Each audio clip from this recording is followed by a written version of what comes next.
Sir, AIADMK பிளவுபட்டிருக்கிறது தேர்தலில் பின்னடைவை ஏற்படுத்தும் அப்படின்ற கருத்தை நீங்க எப்படி பாக்குறீங்க? அதாவது எந்த ஒரு அரசியல் கட்சியாக இருந்தாலும் அவர்களுடைய தலைவர்களுடைய மறைவுக்கு பிறகு அல்லது கொள்கையில் முரண்படுகிற பொழுது கட்சிகள் உடைவது, கட்சிகள் இரண்டாவது என்பது தவிர்க்க இயலாத ஒன்றாக கடந்த காலம் முதல் இன்று வரை நடந்து கொண்டிருக்கிறது. இது இந்த கட்சி அந்த கட்சி என்றே எல்லா கட்சிக்கும் ஒரு பொருத்தமான ஒன்றாகும். அதனால் ஒரு கட்சி பிளவு ஏற்பட்டது என்பதால் அழிந்துவிட்டது என்று சொல்லுவது முற்றிலும் தவறானது. அது அரசியல் காரணங்களுக்காக பேசக்கூடியது. அது அப்படிப்பட்டது அல்ல.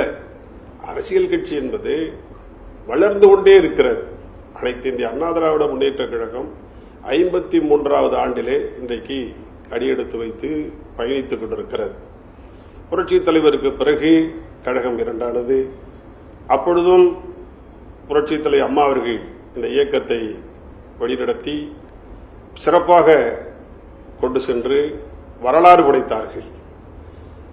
அதுபோல புரட்சித் தலைவர் அம்மா அவர்களுடைய மறைவுக்கு பிறகு கழகத்திலே சில பிரச்சனைகள் ஏற்பட்டது.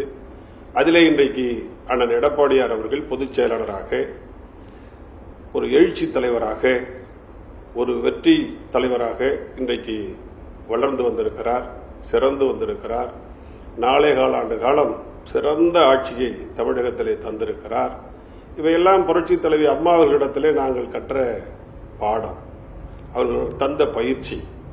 எனவே அவர்கள் மறைந்திருக்கிறார்களே தவிர அவர்கள் எங்களுக்கு இன்றைக்கு பாடமாக இருக்கிறார்கள். எங்களுக்கு அத்தனை செயலுக்கும் உந்து சக்தியாக புரட்சித் தலைவரும் புரட்சித் தலைவர் அம்மா அவர்களும் இருக்கிறார்கள். எனவே சேதாரம் என்பது தவிர்க்க இயலாத ஒன்று. அந்த சேதாரங்களையும் தாண்டி நாங்கள் உறுப்பினர்களை சேர்த்து புதியவர்களை இணைத்து பல்வேறு இயக்கத்தில் இருக்கிறவர்களையும் அழைத்துக் கொண்டு மிகப்பெரிய பரிணாம வளர்ச்சியை பெற்றுக் கொண்டிருக்கிறோம்.